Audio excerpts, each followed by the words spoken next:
Life was mostly predictable for me, Sarah, a 30-year-old fiercely climbing the corporate ladder. From my college days to the boardroom meetings, I had it all planned out. But the plot twist in my well-structured life script? Marrying Alex and forming an unexpected alliance with his mother, Linda.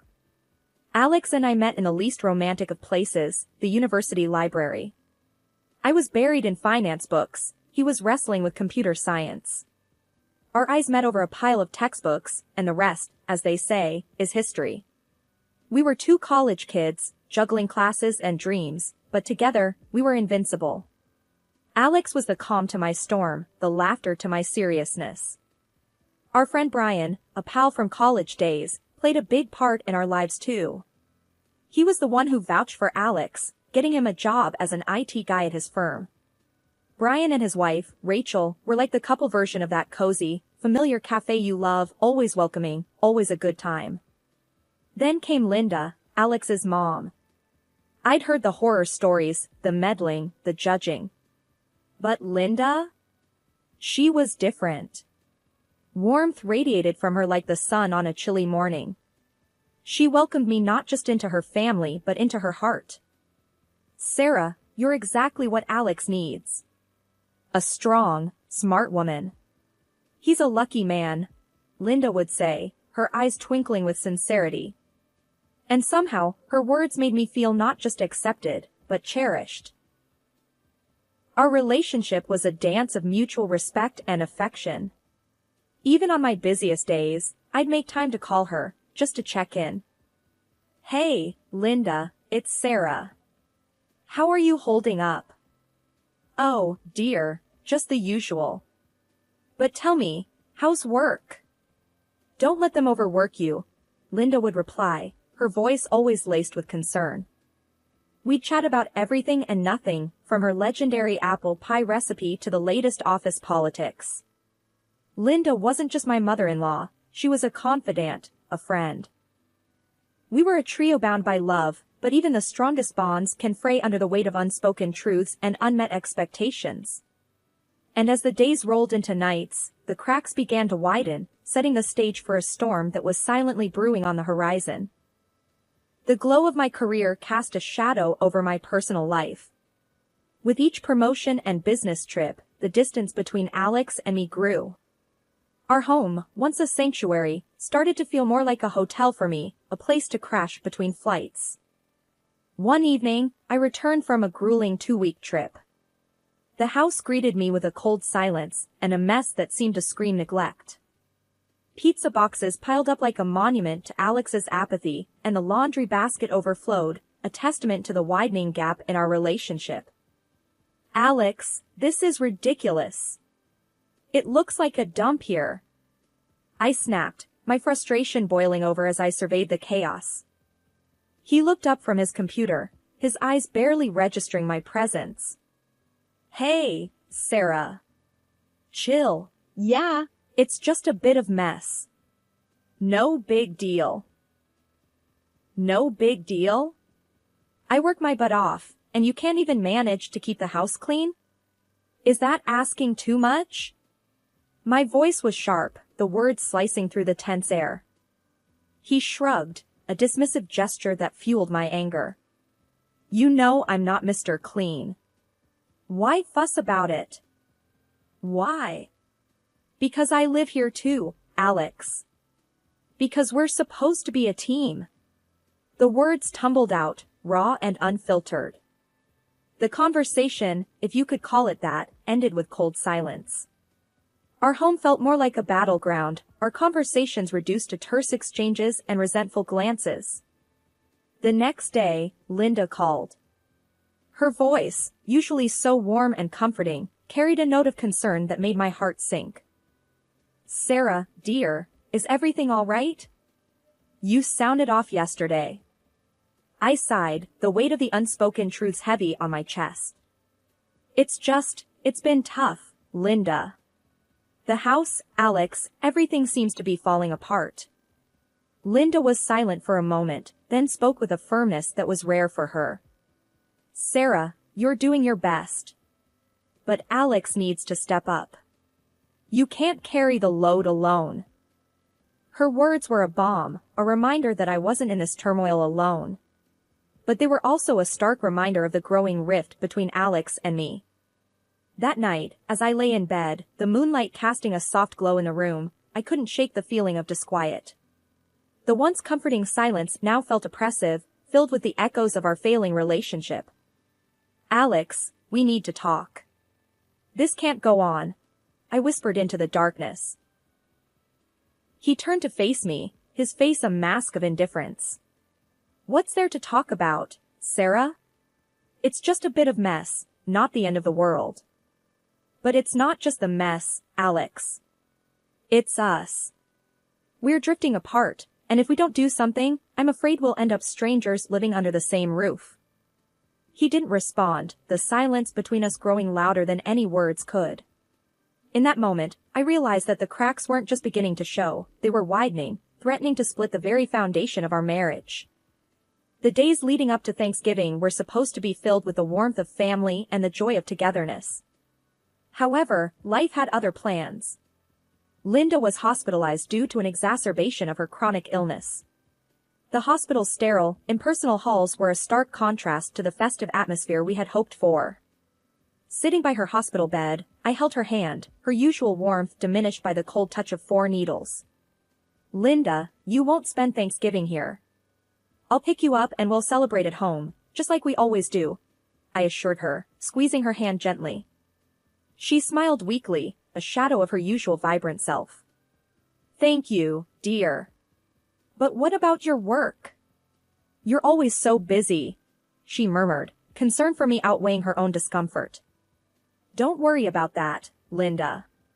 You're more important, I replied, though the weight of my responsibilities loomed large in my mind. However, just as I was ready to put work aside for family, my boss dropped a bombshell. He called me into his office, his expression grim. Sarah, we need you on an urgent business trip. It's critical, and I wouldn't ask if it weren't absolutely necessary. I felt torn, caught between my commitment to my family and my duties at work. But sir, it's Thanksgiving, and my mother-in-law is in the hospital. I promised her I'd be there, I explained, hoping for some understanding. He sighed, his gaze fixed on some unseen deal. Sarah. I understand your predicament, Sarah, but this is a matter of great importance. We're counting on you. The weight of my professional life was a burden I was accustomed to carrying, but it had never before felt so heavy. With a heavy heart, I turned to the one person I thought I could rely on. Alex, I have to go on this trip. It's urgent. Can you please make sure your mom is taken care of? Pick her up from the hospital on Thanksgiving Day. She shouldn't be alone on the holiday, I pleaded, the worry evident in my voice. Alex, who had been more distant lately, seemed to understand the gravity of the situation. He nodded, a glimmer of the man I once knew shining through. Of course, Sarah. I'll take care of Mom. You don't have to worry about a thing, he assured me, his voice steady and reassuring. Reluctantly, I packed my bags, my mind a chaotic mix of client meetings and concern for Linda. As I left, I glanced back at our home, a place that once represented comfort and love, now a symbol of the sacrifices and choices that define our lives. On the trip, amidst the endless meetings and business strategies, my thoughts constantly drifted back to Linda and Alex. I found myself checking my phone incessantly, hoping for an update, a sign that everything was as it should be.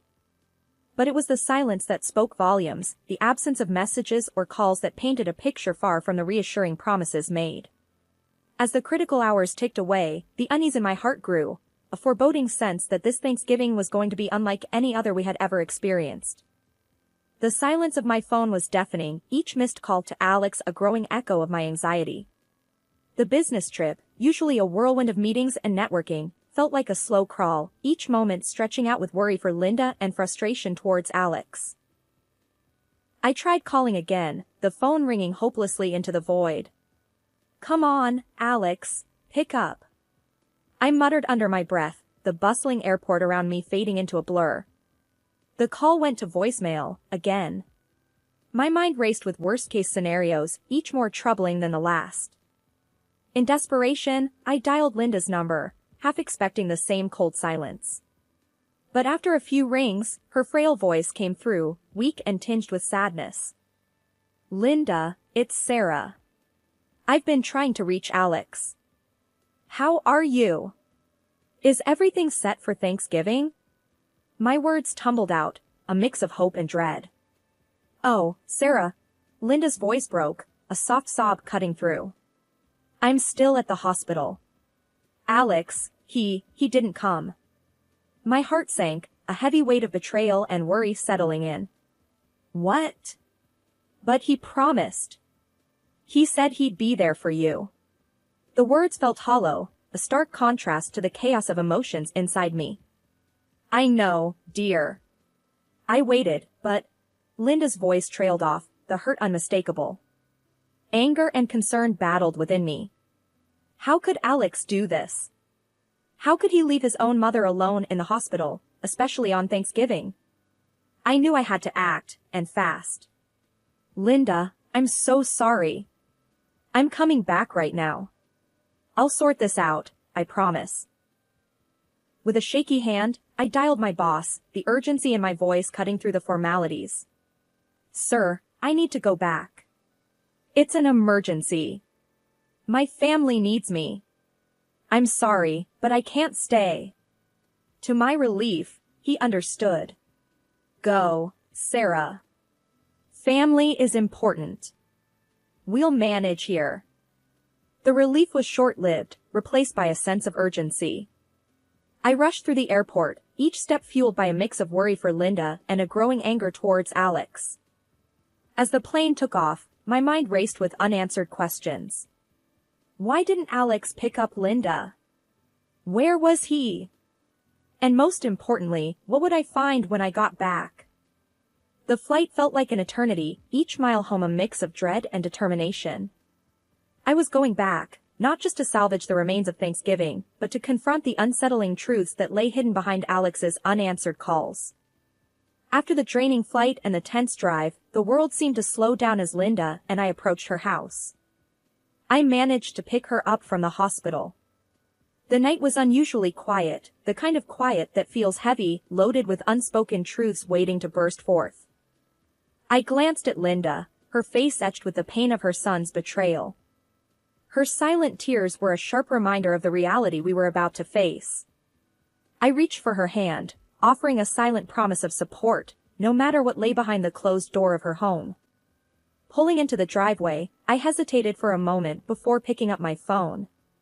It was time to confront Alex, to demand the truth that had been so carelessly twisted. I dialed his number, my heart pounding against my chest.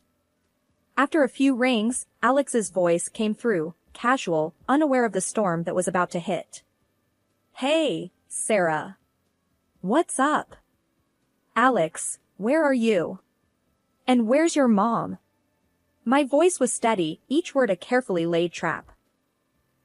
There was a brief pause, and then, "Oh, Mom's right here. We're at her place, getting things ready for Thanksgiving, just like we planned." The lie was so blatant, so hurtful, that for a moment, I couldn't breathe.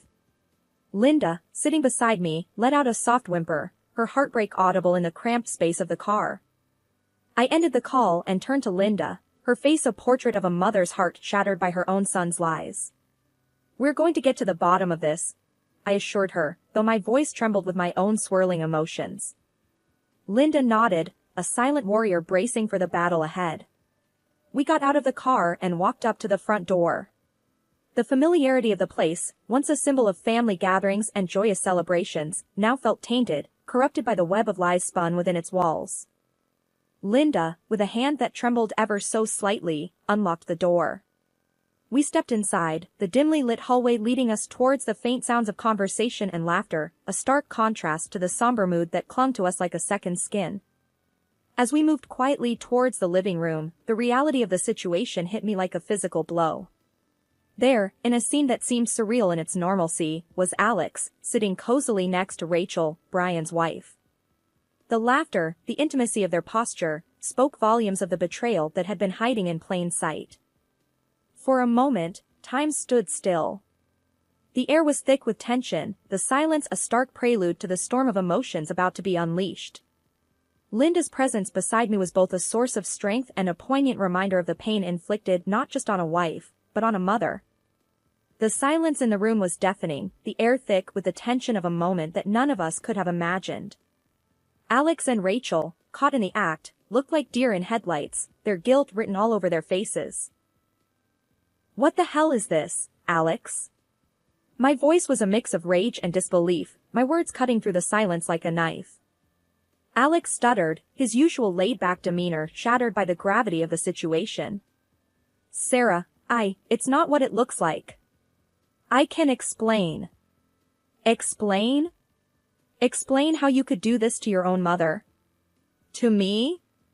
I shot back, the fury in my voice making my hands tremble. Linda stood silently, her eyes fixed on her son, the pain and betrayal in her gaze more piercing than any words could ever be. Rachel, her face pale and tear-streaked, finally found her voice. "Sarah, please, don't tell Brian. This was a mistake. A terrible mistake." "Mistake? You call this a mistake?" I couldn't contain the bitterness in my voice. "You both made choices, selfish, hurtful choices. And now, you want to sweep it all under the rug like it's nothing?" Alex tried to speak, to salvage what little he could from the wreckage of lies. "Sarah, please, let's talk about this. We can fix it." "Fix it? How, Alex?" "By pretending that your affair, your betrayal of everything we stood for, never happened?" The room felt smaller, the walls closing in with the weight of the truth now laid bare. Linda, who had been a silent witness to the unfolding drama, finally spoke, her voice a soft yet formidable force. "Alex, how could you? After everything, how could you do this to your family?" Alex's gaze dropped, unable to meet the eyes of the two women he had hurt the most. The room was filled with the sound of broken hearts and shattered trust, the aftermath of choices that could never be undone. Rachel, her composure crumbling, pleaded through her tears. "It was a mistake. I never meant to hurt anyone." "Mistakes are forgetting to pick up milk, Rachel, not having an affair with your friend's husband," I snapped, the rawness of my emotions leaving no room for sympathy. The confrontation was a whirlwind of anger, hurt, and disbelief, a storm that left no one untouched. Each word spoken was like a piece of the life we had known, falling away to reveal the harsh reality beneath. In the wake of the turmoil, the world seemed to stand still, the rhythm of life disrupted by the discordant notes of betrayal and loss. Linda and I found ourselves adrift in a sea of uncertainty, clinging to the fragile raft of our shared pain. The living room, once a hub of laughter and warmth, now felt like an echo chamber of our shattered dreams. Linda and I sat, a silent understanding between us, the weight of recent revelations heavy in the air.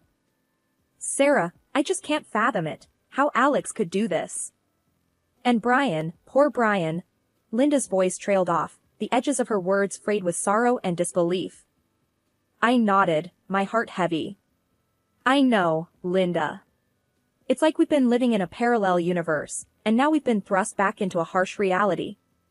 The silence that followed was laden with unspoken thoughts and fears. The future, once a canvas of shared dreams and plans, now loomed before us, daunting and undefined. "Sarah, what are you going to do now?" Linda's question, soft and tentative, broke the stillness. I sighed, the weight of decision heavy on my shoulders. "I've been thinking about that a lot. Divorce seems like the only path forward. I can't. I won't stay tethered to a lie."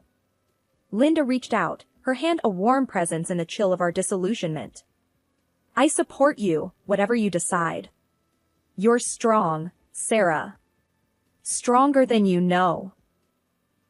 Her words were a balm to my weary soul, a reminder that even in the darkest times, we are never truly alone. The days that followed were a blur of activity, a flurry of paperwork and decisions that seemed to strip the color from the world. The word divorce echoed in the empty spaces of our home, a stark reminder of all that had been lost. Alex's attempts at reconciliation fell on deaf ears. His presence, once a source of comfort and joy, was now a specter of betrayal, a ghost haunting the corridors of my heart. Sarah, please. Can we not try to work through this? I'm sorry, more sorry than you can imagine, Alex pleaded, his words a desperate attempt to bridge the chasm his actions had created. Sorry doesn't undo what you did, Alex. It doesn't erase the pain, the lies. I need to find my way forward, and I can't do that with you, I replied, my voice a steady anchor in the storm of my emotions. The revelation of Alex and Rachel's affair sent shockwaves through our lives, but the fallout didn't end there. Brian, who had been a friend and ally, was blindsided by the betrayal. His decision was swift and final. Alex lost not only his wife but his job as well, the consequences of his actions leaving him isolated and exposed. Rachel, too, faced the harsh aftermath as Brian filed for divorce, the trust in their marriage irreparably broken. The garden was serene, a tranquil oasis where Linda and I sat, surrounded by the vivid tapestry of autumn. The air was crisp, carrying the scent of change, a reminder that even in life's coldest moments, warmth and beauty could still be found. Linda broke the silence, her voice thoughtful. You know, Sarah, life never stops surprising us. Just when we think we have it all figured out, it turns everything upside down. I smiled, feeling the truth in her words. It sure does. But somehow, it's in these upside-down moments that we really find our strength, don't you think? She nodded, her eyes reflecting the wisdom of experiences lived and lessons learned. Absolutely. Strength and maybe a bit of stubbornness too. Our laughter mingled with the gentle rustle of leaves, a symphony of resilience and renewed spirit. The conversation drifted, touching on memories, dreams, and the open road ahead. I've been giving it a lot of thought. I began, the idea that had been simmering in my mind now ready to be shared. I think it's time for a new chapter, Linda. A new place, new faces, a new start. Linda's eyes widened slightly, a mix of surprise and understanding. A new place? That's a big step. But if anyone can make it work, it's you, Sarah. What's on your mind? Somewhere far from here. A place where the past doesn't linger around every corner. I want to rediscover myself, outside the shadows of what's happened, I said, the words painting a picture of hope and liberation. Linda reached for my hand, her touch a warm anchor in the sea of uncertainty. You'll always have a place here, Sarah. No distance can change that. And remember, I'm just a phone call away, day or night. I squeezed her hand, grateful beyond words. I know, Linda. And that means the world to me. But I feel like this is something I need to do. To prove to myself that I can start over, that I can build something new from the ground up. We all need that sometimes, a fresh start, Linda mused, her gaze following the flight of a lone bird across the sky. And while you're out there, building your new life, never forget how strong you are, Sarah. You've weathered a storm many couldn't, and you've come out stronger on the other side. The sun began its descent, painting the sky in shades of orange and pink. The garden, a riot of colors and life, stood as a testament to new beginnings and the resilience of nature. As the day faded into evening, the garden became a silhouette against the twilight sky. Linda and I sat in comfortable silence, two souls connected by shared experiences and an unbreakable bond. With Linda's support in my heart and the lessons of the past in my mind, I stepped into the new chapter, ready to embrace whatever lay ahead. The journey wasn't about forgetting or leaving behind, it was about moving forward, carrying the wisdom of experience as a beacon in the journey towards a new horizon.